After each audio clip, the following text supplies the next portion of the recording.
সম্প্রতি বিশ্বব্যাপী ব্যাপক ভূমিকম্প অনুভূত হচ্ছে। বাংলাদেশ, ভারত, মিয়ানমার, ইন্দোনেশিয়ার পর এবার যুক্তরাষ্ট্রের আলাস্কার ইয়াকুতাতের আশেপাশে শক্তিশালী ভূমিকম্প আঘাত হেনেছে। স্থানীয় সময় শনিবার ৬ ডিসেম্বর রাতে মার্কিন ভূতাত্ত্বিক জরিপ সংস্থা জানিয়েছে, রিখটার স্কেলে ভূমিকম্পের মাত্রা ছিল ৭.০।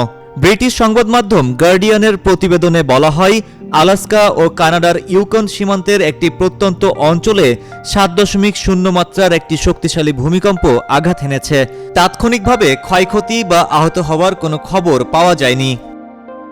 ভূমিকম্পটি ভূপৃষ্ঠ থেকে ৬ মাইল ১০ কিলোমিটার ভূগর্ভে উৎপত্তি হয়েছে। এরপর আরও কয়েকটি ছোট ছোট আফটারশক অনুভূত হয়। ইউএসজিএস জানিয়েছে, ভূমিকম্পটি আলাস্কার জুনো থেকে প্রায় ২৩০ মাইল বা ৩৭০ কিলোমিটার উত্তর পশ্চিমে এবং ইউকনের হোয়াইট হর্স থেকে ১৫০ মাইল বা ২৫০ কিলোমিটার পশ্চিমে আঘাত হেনেছে। মার্কিন সুনামি সতর্কীকরণ কেন্দ্র জানিয়েছে, ভূমিকম্পের পরে আপাতত কোনো সুনামির আশঙ্কা নেই।